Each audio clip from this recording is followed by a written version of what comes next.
No one really wants to talk about sponsorships on YouTube. It seems weird talking about money and business on a site that is at least supposed to be focused on community and creativity. But the truth is that about half of my income has come from the occasional sponsorships that I've done on this channel. So it's a huge part of how online media is possible.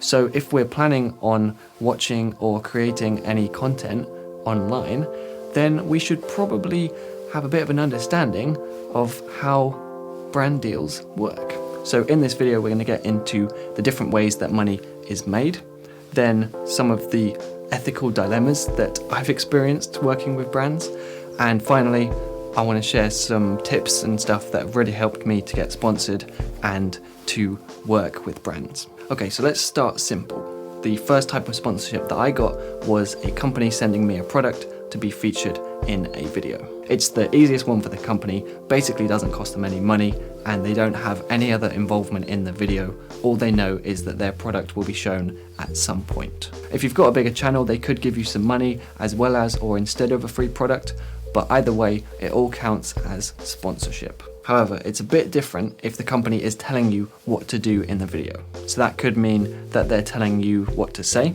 giving you a script, or that they are asking you to show them the video before it goes live so they can improve it. Or even if they choose the topic of the video, then this is usually considered advertorial, and there are some slightly different rules and laws about this that we'll get into a little bit later.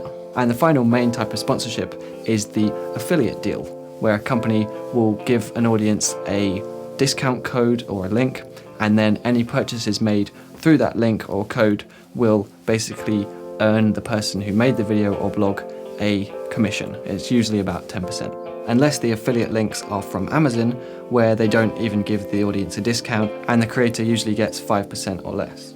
Now, of course, with all these different ways to make money, it brings up some ethical dilemmas. How far are you willing to go in order to make money? Well, I think that all of these ethical dilemmas can pretty much be solved by answering one question. Is the audience's time being wasted? I'll put it this way. When I'm watching YouTube, I'm perfectly okay with the odd sponsorship. I get it, people have bills to pay. But if I have to watch a 5-minute sponsorship before a 2-minute video, then obviously there's a problem. If I have to watch an advert for some product that is just like ludicrously expensive or just completely irrelevant to what I'm interested in, then that's a bit of a problem. And if I have to watch the same adverts from the same brands all over and over and over again, then I think that's a bit of a problem too. So the ideal situation is to introduce the audience to a product that they'd be genuinely pleased to find out about, and to introduce it in a way that is maybe even entertaining, and then to quickly get on with the video and get back to the main reason why they clicked on the video. But there are still plenty more ethical issues, like which companies do you decide to work with? Most YouTubers say that they only work with brands that they believe in, and that's definitely my goal too. I mean, I've turned down plenty of companies who are basically trying to sell something that I would never spend my own money on, and so most of the YouTubers that I know end up rejecting the vast majority of the sponsorship offers they get, and that's perfectly normal. But even so, the simple truth is that when there is money on the table, it will affect your decision making. And that is why it's so important to have disclosure.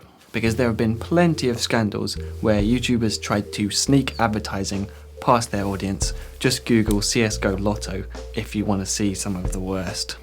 So here's my case for being open with your audience and disclosing sponsorships. Number 1, the audience has the right to know if what they are seeing and hearing is being influenced by a company. Simple as that. Number 2, the audience can basically tell if a YouTuber has been sponsored anyway. It's not that hard to see. Number 3, people are usually quite appreciative when YouTubers are open and honest with them about sponsorships. Here's a couple of examples from the comments of one of my videos.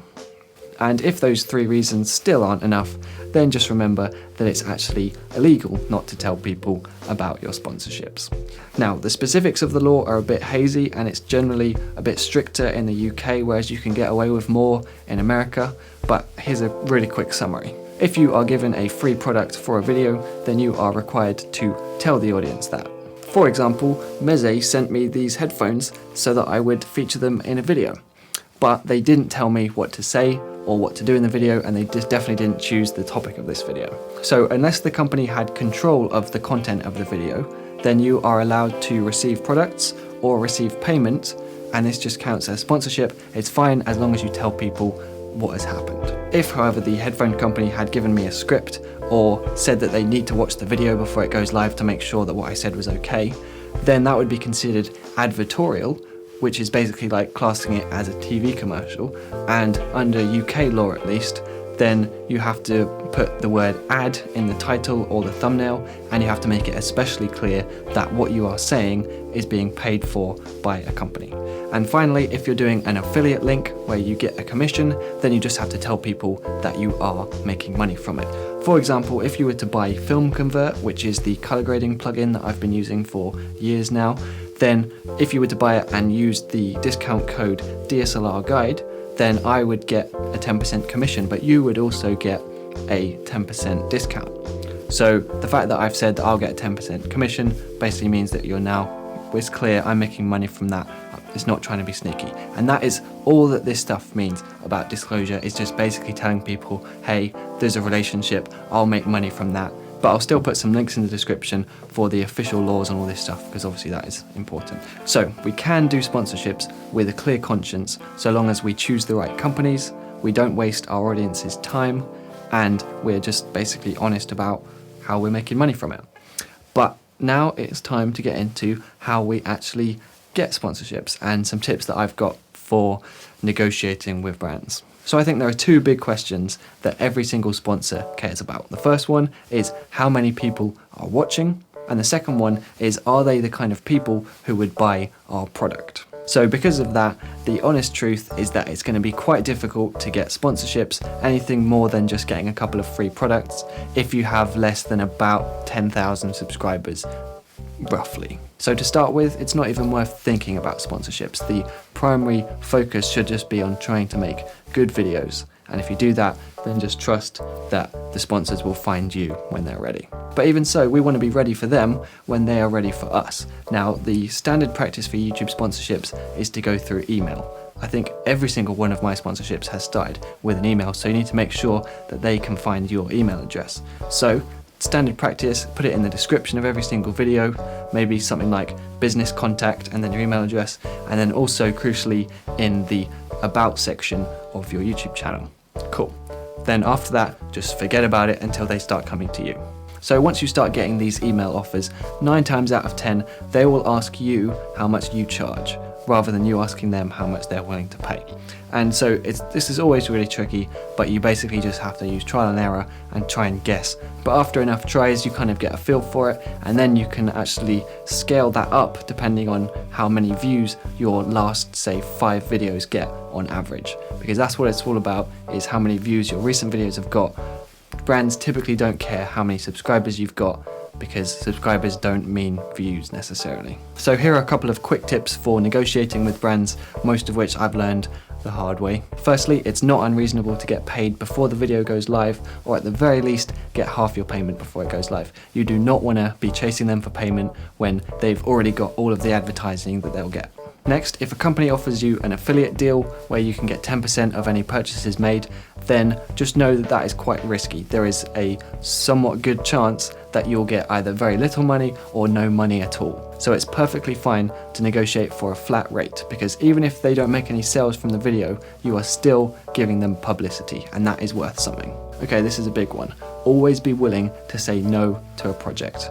There's no need to undervalue yourself or let them convince you that what you're doing isn't worth any money or whatever. There will be other brands that will come along, so don't feel like you need to say yes to everything. And the most important one of all, always make sure you have a contract that outlines what you are going to do for them and what they're going to do for you.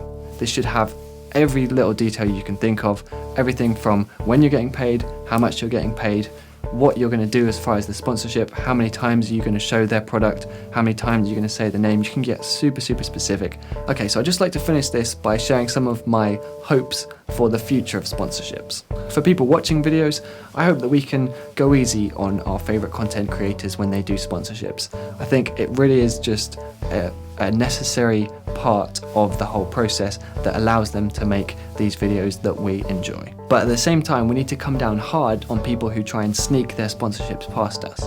We need to make sure they know that it is not okay. And for all the people who plan to make videos in the future, myself very much included, I hope that we can remember that our allegiances are with the audience who have given us all these opportunities. Our priority shouldn't be making a quick bit of cash or making some company happy.